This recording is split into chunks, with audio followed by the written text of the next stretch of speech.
Hello everyone and welcome back to Ancient Mysteries. In this video, we will unravel the bizarre, the curious, and the downright strange phenomena from our past.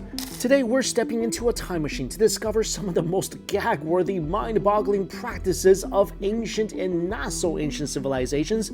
You'll want to brace yourselves because today's video is not for the faint of heart or stomach. So here are 6 horrifying realities of daily life in historical times. Number 1. Urine for laundry and teeth whitening. In ancient Rome, the birthplace of democracy, the epicenter of culture, and the pioneers of urine? That's right folks, urine. Not just the aftermath of a good hydration, but also the golden liquid of choice for laundering and dental care. Let's start with laundry. Imagine you've got a tunic stained with wine from last night's festivities. Instead of reaching for the detergent, you bring it to a Phalonica or a laundry shop where your garment would be soaked in large vats filled with human urine collected from public urinals. This was then stomped on, barefoot mind you, by workers to clean it. Hopefully these are not the same people who also makes the wine. And this was probably the ancient precursor to the spin cycle. Now you might be thinking, why urine? Well, urine contains ammonia, an excellent natural cleaner that lifts stains and grime. The Romans had figured this out without a degree in chemistry, although they probably couldn't quite put their finger or foot on why it worked. But hey, when life gives you lemons, or in this case urine, you make lemonade, or not. Let's stick to cleaning. And then there were the pearly whites. It's breakfast time in Rome and you've just had your fill of bread and olives. Time to freshen up. You reach for a small container, but it's not filled with minty paste. Oh no, it's filled with, yep, you guessed it, urine. While it may make us cringe now, the ammonia in urine serves as a form of bleach for teeth. So forget your Crest white strips, the Romans had their own brand of oral care. Talk about a morning routine that's hard to swallow. Mummy powder for health. If you ever complain about your morning smoothie having a funky taste, well, I've got a recipe for ya. Mummy powder. Yes, you heard that right. Mummy as an ancient Egyptian corpse turned into powder and used for medicinal purposes.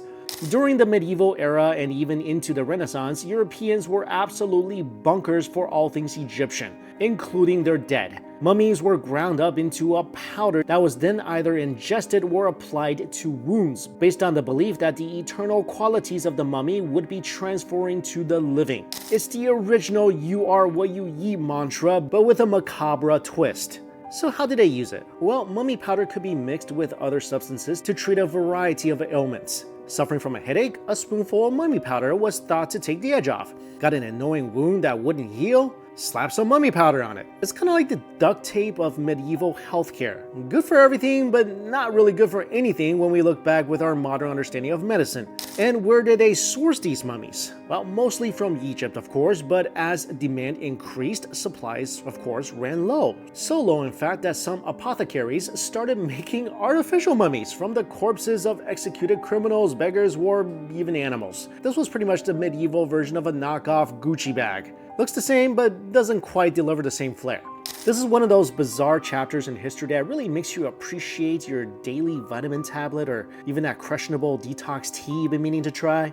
Number 3. Sawdust as food filler. If you've ever been disappointed by finding a bit of gristle in your hamburger or the occasional bone in your fish fillet, prepare to be grateful because today we're talking about sawdust.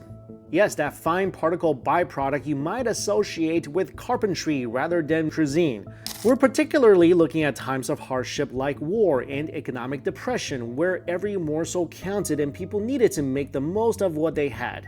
It's not that someone woke up and said, you know what this bread could use? A good sprinkle of sawdust. No, it was a matter of survival. Food was scarce and stretching out what little there was became essential. Now, sawdust, being a product of cutting, grinding, or sanding wood, was abundant. And let's just say desperate times call for desperate measures. It was used to bulk out foods, particularly bread. Ground up finely enough, it could be added to flour and used to bake bread that could feed more mouths. Was it nutritious? Far from it. Filling? Quite literally. While sawdust is mainly cellulose and isn't toxic, it's also not digestible, so although it could make you feel full, it was basically empty calories. More accurately, empty non-calories. You wouldn't gain any nutritional benefits from it, but hey, you also wouldn't feel hungry for a bit. A classic case of stomach full but body empty. It also provides some perspective the next time we complain about the percentage of real fruit in our fruit juices. Next up, washing hands in amputated chicken. This next topic is sure to ruffle some feathers. Literally. You've heard of washing your hands with, of course, soap, maybe even with sand or ash in a pinch, but how about washing your hands in a freshly amputated chicken? That's right, this isn't a cluck-up, people. It's an actual practice from ancient Jewish culture. Picture this. It's ancient times and you're a Jewish priest about to perform an important ritual. Hygiene is crucial, but dial, soap, and Purell are still a few millennia away. So what's the alternative? In the absence of antiseptics, the chicken gets the honor of playing the role of hand sanitizer. According to historical records and religious texts, a chicken would be slaughtered and the priest would then immerse his hands into the chicken's open cavity. It's basically KFC, kosher, freshly cut. Why a chicken, you ask? The practice might have stemmed from the idea that the blood and warmth could have cleansing properties. Or perhaps it was the belief that the chicken sacrifice would impart a sense of sanctity and cleanliness. Of course, from a modern perspective, it sounds more like a recipe for salmonella than for sanctity, but the thinking of the time was quite different. Next, open sewers. Picture this. You're walking down the cobbled streets of a medieval city, perhaps London or Paris. The air is filled with the sounds of hawkers selling their wares, children playing, and then it hits you. A smell so foul, it could only be that of human waste, animal remnants, and rotting garbage. And where is this coming from? Why, the open sewer running right down the middle of the street, of course. Yes, the open sewer was the medieval solution to waste management, or should I say, waste mismanagement. The idea was that gravity would do the heavy lifting. Everything, yes, everything was tossed into these trenches, and rainwater would just flush it away. To where? Well, let's not get bogged down in details. Rivers, lakes, the neighbor's backyard, who's to say? The stench must have been unbearable, especially in the summer, yet this was considered normal. People would walk past it, maybe even over it, every single day. If you accidentally drop something in there, well, you better leave it, because that's nature's keepsake now. And here's the kicker. There weren't just random ditches. Often they were formally constructed and integrated into the urban landscape. Think of them as the precursors to today's sewage system, except without any of the benefits and all of the smell.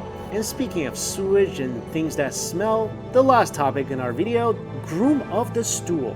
This topic takes us into the royal chambers for a job that you won't find on LinkedIn. Or maybe you would have back then. Groom of the Stool. Forget about the knight in shining armor, this role was more about assisting the king in a different kind of throne room.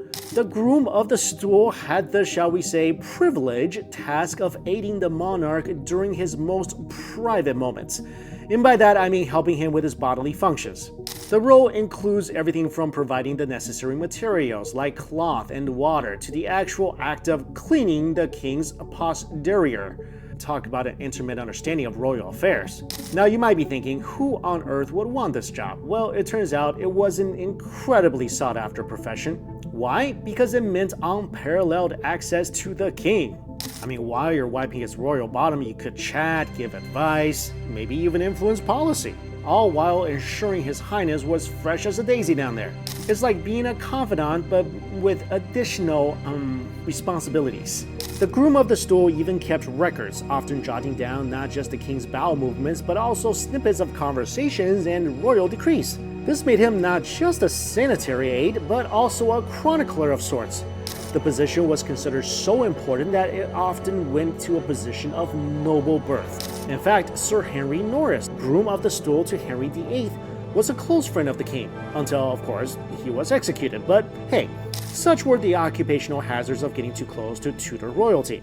So if you ever do feel that your job was a bit rubbish, just remember, at least you're not knee-deep in the literal bowels of history, and if you are, well, perhaps there's a silver lining, or should I say, a royal lining. And there you have it, folks, our whirlwind tour of some of history's most, interesting daily practices. If you ever feel like life is hard these days, just be glad you're not brushing your teeth with yesterday's urine. And if you like this video, make sure to hit that like button and subscribe for more ancient mysteries that will leave you puzzled, amazed, and maybe a bit nauseated. So until next time, keep wondering, and remember, the past may be behind us, but it's never beneath us to take a closer look. And as always, stay curious, everybody.